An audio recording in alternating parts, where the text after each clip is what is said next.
আওয়ামী লীগের সাধারণ সম্পাদক এবং সাবেক সড়ক পরিবহন ও সেতু মন্ত্রী ওবায়দুল কাদের পৃথিবী থেকে বিদায় নিয়েছেন। ভারতের প্রধানমন্ত্রী নরেন্দ্র মোদীকে উদ্দেশ্য করে সেই পোস্টে বলা হয়েছে তাকে যেন যথাযথ মর্যাদায় সৎকার করা হয়। কলকাতার নিউ টাউন থানার সঞ্জীবা গার্ডেনের সেপটিক ট্যাঙ্কে একটি মরদেহের খণ্ডিত অংশ পাওয়া গেছে। এটা বাংলাদেশের আওয়ামী লীগ সাধারণ সম্পাদক ওবায়দুল কাদের বলে ধারণা পশ্চিমবঙ্গ সিআইডি পুলিশের। খুশির বন্যা বয়ে যাচ্ছে, কেন জানেন? ওবায়দুল কাদের আমাদের মাঝে নাই, এই জন্যই খুশির বন্যা বয়ে যাচ্ছে। আওয়ামী লীগ মারা গেছে, ঘুমিয়েও নেই, অর্ধমিতও না, মারা গেছে কমপ্লিটলি। এই আওয়ামী লীগের কে মেরে ফেলা হয়েছে, কে মেরেছে? শেখ হাসিনা। শেখ হাসিনা আওয়ামী লীগকে মেরে ফেলেছে, ধ্বংস করে দিয়েছে। সুতরাং আর তো 15 আগস্ট আসবে না, 15 আগস্টের সেই জিনিস আসবে না। আওয়ামী লীগের সর্বশেষ প্রাণ ভোমরাটাও মারা গেল। আওয়ামী লীগের যে প্রাণ ভোমরা, আওয়ামী লীগের যেই সর্বশেষ আশার প্রদীপ মারা গেল। শেখ হাসিনা শেষ পর্যন্ত 2024 সালের গণ অভ্যুত্থানের সকল হত্যার দায় স্বীকার করে নিলেন। সে বাংলাদেশে আসবে করছে, অথচ সে আসার আগেই এই মৃত্যুর দায়ভার তার ঘাড়ে নিয়ে নিলেন। তার মানে শেখ হাসিনা আসলে মেনেই নিয়ে স্বীকার করে নিলেন শেষ পর্যন্ত জুলাই গণ অভ্যুত্থানের সেই হত্যাযজ্ঞ তার অঙ্গুলি হেলুনিতেই হয়েছিল। মাননীয় প্রধানমন্ত্রী তারেক রহমান ফেসে গেছেন মুহূর্তের মধ্যে, কিন্তু আসিফ মাহমুদ সজীব ভুইয়া মুহূর্তের মধ্যে প্রধানমন্ত্রীকে ফাঁসিয়ে দিলেন। আসসালামু আলাইকুম দর্শক, নতুন একটা নিউজে সবাইকে স্বাগতম। দর্শক, ভিডিওর শুরুতেই যে ভিডিওগুলোর অংশ বিশেষ আপনারা দেখেছেন, ভিডিওর অংশগুলো দেখেই বুঝতে পেরেছেন যে আজকের এই ভিডিওটি কতটুকু গুরুত্বপূর্ণ এবং আকর্ষণীয় হতে চলেছে। দর্শক, তাই সবাইকে বলবো ধৈর্য সহকারে আজকের এই ভিডিওগুলো দেখতে হবে আপনাদের, তাহলে সবকিছু জানতে পারবেন বা বুঝতে পারবেন। তো চলুন কথা না বাড়াই ভিডিওগুলো দেখে আসি। দাঁড়ান, যারা এখন পর্যন্ত আমাদের এই চ্যানেলটি সাবস্ক্রাইব করেন, প্রতিনিয়ত এ ধরনের গরম গরম খবরগুলো পেতে আমাদের চ্যানেলটি সাবস্ক্রাইব করে দিবেন। যারা করেছেন ধন্যবাদ। চলুন একটা লাইক দিয়ে বিস্তারিত সবগুলো ভিডিওর আলোচনাগুলো শুনে আসি। শেখ হাসিনা শেষ পর্যন্ত 2024 সালের গণ অভ্যুত্থানের সকল হত্যার দায় স্বীকার করে নিলেন। এই স্বীকার করাটা তিনি বুঝে করেছেন কি বুঝে করেন নাই, সেই বিষয়টা নিয়ে আলোচনা করার জন্যই এসেছি। গত 28শে মে তার অ্যাপয়েন্টেড লয়ার স্টিভেন পাওলেস কেসি জাতিসংঘে একটি চিঠি পাঠান। চিঠিতে তিনি পাঠিয়েছেন ভলকার তুর্ককে, যে জাতিসংঘের মানবাধিকার বিষয়ক হাই কমিশনার। সেই চিঠিতে উল্লেখ করা হয়েছে যে জাতিসংঘ যে রিপোর্টটি 2024 সালের গণ অভ্যুত্থানে পেশ করেছেন বাংলাদেশ গভর্নমেন্টের কাছে, যেখানে উল্লেখ করা আছে 1400 কিলিং হয়েছে শেখ হাসিনার নির্দেশে, সেই সংখ্যাটাকে তারা চ্যালেঞ্জ করেছে। চ্যালেঞ্জ তারা এই কিলিংকে করেন নাই। ইভেন ওই চিঠিতে উল্লেখ করা আছে যে বাংলাদেশের গভর্নমেন্টের গেজেটেড যেই মৃত সংখ্যা 834, তার তুলনায় ওই 1400 সংখ্যাটাই অনেক বেশি। সুতরাং তাদেরকে আবার পুনর্বিবেচনা করার কথা বলা হয়েছে। আসলে নির্বোধ তো গাছে ধরে না। শেখ হাসিনা কোনো কালেই আসলে চুপ করে থাকতে পারেন নাই। ইভেন 2024 সালের গণ অভ্যুত্থানেও সে যদি ছাত্রদের দাবিটা মেনে নিয়ে চুপ করে থাকতেন, তাহলে হয়তো বা অন্য কোনোভাবে এই আন্দোলন সংগঠিত হইতো, তাকে বাংলাদেশ থেকে যেতে হতোই, এটার কোনো মাফ নাই। কিন্তু ওই পরপর ঘটনা হয়তো বা নাও ঘটতে পারতো, অন্য কোনো ঘটনার মাধ্যমে তাকে বাংলাদেশ থেকে বিতাড়িত হতে হতো। কিন্তু সেই জিনিসটা মেনে নেওয়ার পরেও হঠাৎ করে কেউ একজন হাইকোর্টে আবার রিঅ্যাপিল করে, ওই সমস্ত ঘটনার মাঝখানে তিনি বিস্ফোরক একটি মন্তব্য করে ফেলেন, সেটা হচ্ছে রাজাকারের নাতিপতি। ওই যথেষ্ট তার বিদায় নেওয়ার জন্য। এখনো সে বাংলাদেশে আসবে করছে, অথচ সে আসার আগেই এই মৃত্যুর দায়ভার তার ঘাড়ে নিয়ে নিলেন। কারণ তিনি চ্যালেঞ্জ করেছেন তার লয়ারের মাধ্যমে সংখ্যাটিকে, তিনি চ্যালেঞ্জ করেন নাই যে তিনি এই হত্যাযজ্ঞের সাথে জড়িত নয়। শুরুতে আমরা গুলির সাইজ নিয়ে অনেক কথা শুনেছি, 7.62 বাই 33 মিলিমিটার, সেইটা কোত্থেকে আসলো, পুলিশের শটগানে তো এরকম গুলি হয় না, অনেক কথা বলছেন। তাইলে এই চিঠি কেন? এই চিঠি এটাই প্রমাণ করে তিনি এতগুলা হত্যাকাণ্ড করেন নাই। তিনি এই সংখ্যাটা, তার নির্দেশে যেই হত্যাকাণ্ডগুলো হয়েছে সেই সংখ্যাটা 1400 নয়, তার নিচে। তার মানে শেখ হাসিনা আসলে মেনেই নিয়ে স্বীকার করে নিলেন শেষ পর্যন্ত জুলাই গণ অভ্যুত্থানের সেই হত্যাযজ্ঞ তার অঙ্গুলি হেলুনিতেই হয়েছে। আওয়ামী লীগ মারা গেছে, ঘুমিয়েও নেই, অর্ধমিতও না, মারা গেছে কমপ্লিটলি। এই আওয়ামী লীগের কে মেরে ফেলা হয়েছে, কে মেরেছে? শেখ হাসিনা। শেখ হাসিনা আওয়ামী লীগকে মেরে ফেলেছে, ধ্বংস করে দিয়েছে। সুতরাং আর তো 15 আগস্ট আসবে না, 15 আগস্টের সেই জিনিস আসবে না। কিন্তু সে এবং তার বাবা মিলে এই দলটাকে শুধুমাত্র ক্ষমতার লোভে ধ্বংস করে দিয়েছে। শেখ মুজিব 71 সালের আগ পর্যন্ত এক মানুষ ছিলেন, যেদিন তিনি দেশে ক্ষমতায় আসলেন সেদিন থেকে এই দেশটাকে ধ্বংসের দ্বারপ্রান্তে নিয়ে গেলেন। এই দেশের ধ্বংস করতে গিয়ে ক্ষমতার লোভে, আর এই ক্ষমতার লোভে উনি দলটাকে ধ্বংস করেছেন। একইভাবে তার কন্যাও একই কাজ করলো, 17 বছরে তিলে তিলে এই দলটিকে ধ্বংস করেছে। আপনি দেখেন, শেখ মুজিব একজন পলাতক নেতা ছিলেন। 71 সালে যখন 25শে আগস্ট পাকিস্তান হানাদার বাহিনী বাংলাদেশের নিরস্ত্র মানুষের উপর হামলে পড়ল, তখন তিনি কোনো কিছু না বলে, দেশের মানুষকে কোনো দিক নির্দেশনা না দিয়ে উনি সরাসরি দেশের মানুষকে ফেলে রেখে উনি চলে গেলেন পাকিস্তানে। পাকিস্তানি আর্মির হাত ধরে উনি চলে গেলেন পাকিস্তানে। আর কি করে গেলেন?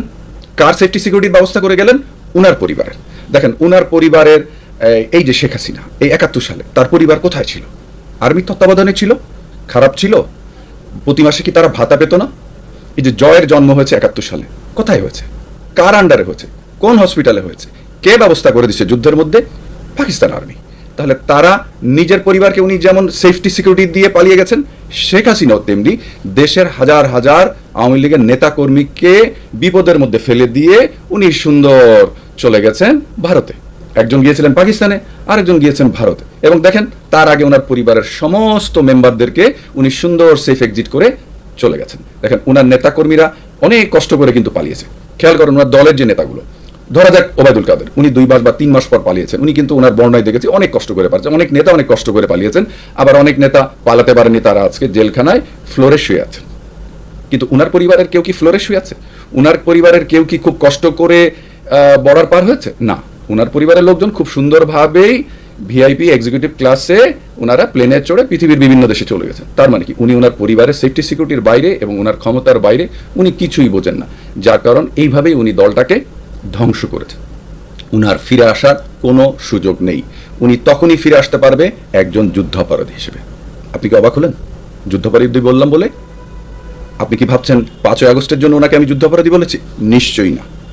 বাংলাদেশের, স্বাধীন বাংলাদেশের প্রথম যুদ্ধাপরাধী হলো শেখ হাসিনা। এটা আমরা অনেকেই জানি না। তাকে কেন যুদ্ধাপরাধী বললাম? দেখেন, 75 সালে শেখ মুজিবুর রহমান মারা যাওয়ার পরে প্রথম এই দেশের বিরুদ্ধে যুদ্ধে নেমেছিল কে? কাদের সিদ্দিকী।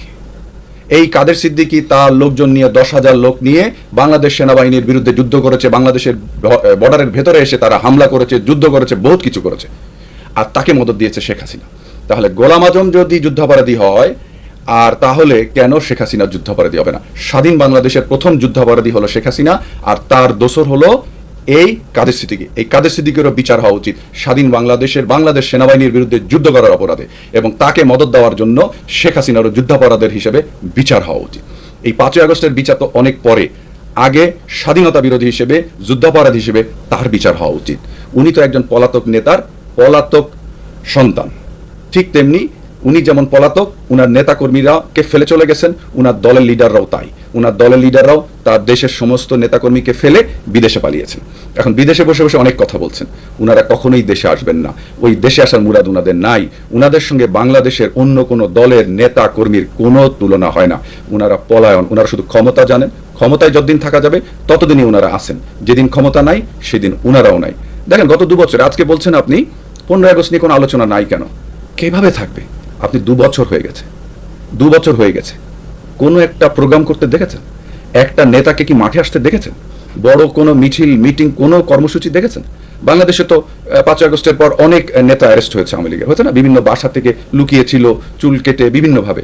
কেন উনাদের এই সৎসাহস হয়নি একটা প্রোগ্রাম করার? হতো, উনি 2000 লোককে নিয়ে মাঠে নামার পর সরকার ওনাকে অ্যারেস্ট করতো, তাহলে তো বুঝতাম বীরত্বের সাথে অ্যারেস্ট হয়েছে। কেন লুকিয়েছিলেন?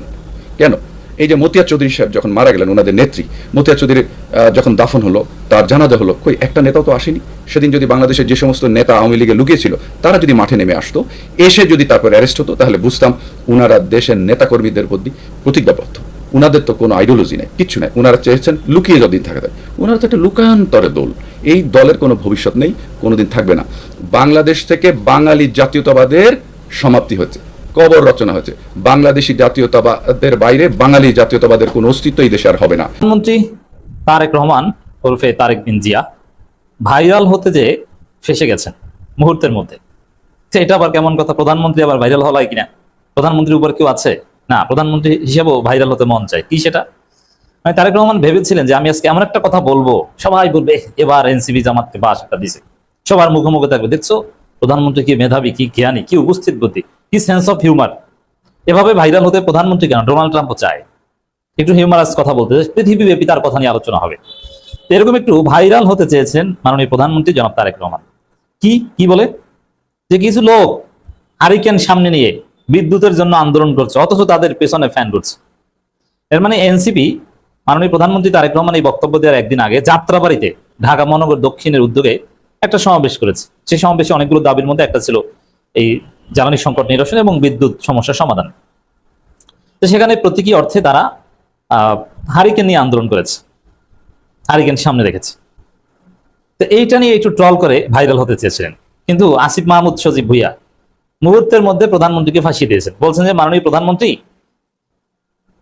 যে ফ্যান লাইট আপনারা দেখেছেন, যে মাইক, ওটা তো জেনারেটরে চলছে, ওটা তো বিদ্যুৎ না। তবে তারেক রহমানের যে এই বুদ্ধিদীপ্ত যে উত্তর দেওয়ার একটু চেষ্টা, ছাত্র দলের লোকজন দেখলাম খুব খুশিতে খুশিতে শেয়ার করেছে, এটা মাঠে মারা খেয়েছে আসিফ মাহমুদ সজীব ভুইয়ার বক্তব্যের মধ্য দিয়ে। আর দ্বিতীয় কথা হচ্ছে যে এখানে বিদ্যুতের লোডশেডিং এর প্রতিবাদ করা হচ্ছে। ইট ডাজন্ট মিন দ্যাট বিদ্যুৎ একদম আসে না। তো কিছু কিছু সময় ফ্যান জেনারেটরে না চললে এমনিতেও চলতে পারে, মাইক চলতে পারে। তো এটা তো আর এর মানে কি, তাহলে কি প্রতিবাদ করা যাবে না? প্রতিবাদটা তো লোডশেডিং এর। লোডশেডিং ডাজন্ট মিন দ্যাট একদম বিদ্যুৎ থাকে না। Suspension of supply of electricity for the time being, ছোটকালে লোডশেডিং প্যারাগ্রাফ করেছেন আপনারা, সাময়িক সময়ের জন্য। প্রতিবাদটা তো ওই সময়টার জন্য। আর দ্বিতীয় হচ্ছে হারিকেন নিয়ে প্রতিবাদ করা, এটা একটা প্রতীকী প্রতিবাদ। এর মানে এই নয় যে আসলে হারিকেন দরকার। এই জিনিসটা কি প্রধানমন্ত্রী বুঝেন না? বিএনপি হারিকেন মিছিল করে নাই, মির্জা ফখরুল থেকে শুরু করে সবাই। এই প্রতীকী একটা প্রতিবাদ। এখানে বিদ্যুৎ অরিজিনালি যদি সত্যিকার অর্থে বিদ্যুৎ দিয়েই ফ্যান এবং মাইক চলতো, আসলে প্রধানমন্ত্রী বলেছেন যে বিদ্যুৎ দিয়ে ফ্যান মাইক চলেছে, কিন্তু আসলে না, যদি চলতো তারপরও হারিকেন নিয়ে মিছিল করা, এটাই সিস্টেম, এটার একটা প্রতীকী তাৎপর্য আছে। প্রতিবাদটা তো এভাবেই করতে হয়। বিএনপিও তো এইভাবেই প্রতিবাদ করেছে। তাহলে প্রধানমন্ত্রী ভাইরাল হতে পারলেন না, বরং উল্টো ধরা খেয়েছে। প্রধানমন্ত্রী আরো কিছু বিষয়ে চমৎকার কথা বলেছেন। তিনি চ্যালেঞ্জ ছুড়ে দিয়েছেন বিরোধী দলকে যে আমাদের 10 বছর মেয়াদী পরিকল্পনা আছে জ্বালানি সংকট নিরসনের বা জ্বালানি ব্যবস্থাপনার, বিদ্যুৎ নিয়ে। আপনারা 3 মাসের একটা পরিকল্পনা দেন না 3 মাসের মধ্যে, বা 6 মাসের দেন না 6 মাসের মধ্যে দেন না। চ্যালেঞ্জ ছুড়ে দিয়েছেন, পারলে দেন, চ্যালেঞ্জ দিলাম। যদি পরিকল্পনা দিতে পারেন, যদি সেটা যৌক্তিক হয়, আমরা গ্রহণ করব। এই চ্যালেঞ্জ তো অলরেডি পিনাকি ভট্টাচার্য নিয়ে ফেলেছেন। তিনি মাননীয় প্রধানমন্ত্রী বক্তব্য দেওয়ার একদিন আগেই যে পলিসি প্রেসক্রিপশন করেছেন, ফ্রান্স থেকে শুরু করে পুরো ইউরোপের ব্যবস্থাপনার আঙ্গিকে, এবং আমিরে জামাত ভারপ্রাপ্ত রাষ্ট্রপতির কাছে চিঠি দিয়েছেন যাতে সংসদের অধিবেশন আহ্বান করা হয়। ঠিক আছে, তাহলে জামাত তো চ্যালেঞ্জ গ্রহণ করতেই অলরেডি চ্যালেঞ্জ গ্রহণ করেছে, এটা তো বোঝা যায়। কারণ সংসদে তো পলিসি নিয়েই আলোচনা হবে। সংসদের অধিবেশন ডাকতে কেন আমিরে জামাত চিঠি দিয়েছেন? কারণ তার কাছে পলিসি আছে, তিনি সমস্যা সমাধান করতে পারবেন। তো দর্শক, এটা হচ্ছে প্রধানমন্ত্রী একটা চাপাবাজি। অবশ্যই বিরোধী দলের কাছে অল্টারনেটিভ পলিসি আছে। আর পিনাকি ভট্টাচার্য দেখেছেন, যেমন বিদ্যুৎ খাতের এটা সংকটের সমাধান আছে। আপনি বিদেশিদের এখানে আসার সুযোগ করে দেন, অনেকটা প্রাইভেটাইজ করে দেন। এখানে একটা প্রতিযোগিতা, একদম পুরোপুরি সরকারের একক কোনো একটা প্রতিষ্ঠান দিয়ে সাপ্লাই দিতে হবে না। অনেকগুলো বিদ্যুৎ কোম্পানি থাকবে, যে যেটা থেকে নেয়, জাস্ট তার একটা থাকবে। আমাদের যে ব্রডব্যান্ড কানেকশন নিয়ে আমরা ওরকম বিভিন্ন কোম্পানি থাকবে, আপনি যার কাছ থেকে ইচ্ছে তার কাছ থেকে নেবেন, যারটার দাম কম, সার্ভিস ভালো, তার কাছ থেকে নেবেন। লোডশেডিং কোনো একটা কোম্পানির পছন্দ যদি না হয়, তাহলে যারটা লোডশেডিং হয় না, যেমন ইন্টারনেট, কোনোটা একটু মাঝে মাঝে ইন্টারাপশন হয় না, যেটা একদম কোনো ইন্টারাপশন হয় না, আপনি তাদের কাছ থেকে নেবেন। হ্যাঁ, এটা গ্রহণ করেন, পারবেন না। বিরোধী দল চ্যালেঞ্জ গ্রহণ করে যৌক্তিক পলিসি প্রেসক্রাইব করতে পারলেও আপনি গ্রহণ করতে পারবেন না। আমরা যদি পাল্টা চ্যালেঞ্জ দিই, আমরা পলিসি দিব, আপনি কি গ্রহণ করতে পারবেন? চ্যালেঞ্জ দিন না, পারলে গ্রহণ করুন। পারবেন না। কেন পারবেন না? বিভিন্ন অলিগার্কদের কাছে আপনি ধরা, ভারতের কাছে কিছুটা হলেও ধরা। আপনাকে ব্যালেন্স করতে হয় যে যুক্তরাষ্ট্র কি মনে করবে, এবং এগুলো নিয়ে কাজ করতে গেলে আপনি মাঝে মাঝে বেকায়দায় পড়েন। বরং আপনি যৌক্তিক পলিসি গ্রহণ করতে পারবেন না, বাস্তবায়ন করতে পারবেন না। যেমন এই যে গ্যাস সংকটটা, ওই যে বলা হয় যে এলএনজি খালাস করতে পারছিল না, আসলে বিষয়টা ওটা না, আসল ঘটনা বেরিয়ে এসেছে। সেটা হচ্ছে, যেমন এই যে এলএনজি টার্মিনাল, এটা আগে যুক্তরাষ্ট্রের কাছে ছিল, এখন চীনকে দিয়েছে। যেখানে যুক্তরাষ্ট্রের কাছে দেওয়া, মানে চীনকে এখানে মহেশখালীতে, কুতুবদিয়া এইসব জায়গায় আনা, এতে যুক্তরাষ্ট্র ভারতের আপত্তি ছিল, কিন্তু এখন চীন এখানে এসেছে। বিএনপি সরকার চীনকে দিয়েছে। পিটার হাসের কোম্পানি আছে, চীনকেও দিয়েছে। এবং এটা ওরা সহ্য করতে পারেনি, যার ফলে ওরা কৃত্রিম সংকটটা তৈরি করেছে। এখানে যুক্তরাষ্ট্র এবং ভারতের ষড়যন্ত্র আছে। তা আপনি তো পলিসি দিলেই গ্রহণ করতে পারবেন না। আপনার অমুকে যুক্তরাষ্ট্রকে খুশি করতে হবে, তমুকে খুশি করতে হবে, ভারত কি মনে করে এগুলো। বরং আপনাকে চ্যালেঞ্জ দিলে আপনি সেই চ্যালেঞ্জ গ্রহণ করতে পারবেন না, যে আপনি বিরোধী দলের যৌক্তিক পলিসি গ্রহণ করতে পারবেন কি পারবেন না। আসল ঘটনা হচ্ছে এটা, চ্যালেঞ্জ। দর্শক শ্রোতা, আশা করি সবগুলো ভিডিও দেখেছেন এবং সকল বিশ্লেষকদের বিশ্লেষণগুলো মনোযোগ সহকারে শুনেছেন। তো প্রত্যেকটি বিশ্লেষকদের বিশ্লেষণ শোনার পরে আপনারা কি জানলেন, বুঝলেন? আপনাদের মূল্যবান মতামতটা ভিডিওর কমেন্ট বক্সে জানিয়ে দিন। আর হ্যাঁ, পারলে ভিডিওটি শেয়ার করুন। যারা এখন পর্যন্ত আমাদের এই চ্যানেলটি সাবস্ক্রাইব করেনি, প্রতিনিয়ত এই ধরনের গরম গরম খবরগুলো পেতে আমাদের এই চ্যানেলটি সাবস্ক্রাইব করে আমাদের সাথে থাকুন। ইতিমধ্যে যারা অলরেডি সাবস্ক্রাইব করে দিয়েছেন সবাইকে অসংখ্য ধন্যবাদ জানিয়ে ভিডিওটি এখানে শেষ করছি। ভালো থাকবেন সবাই, আল্লাহ হাফেজ।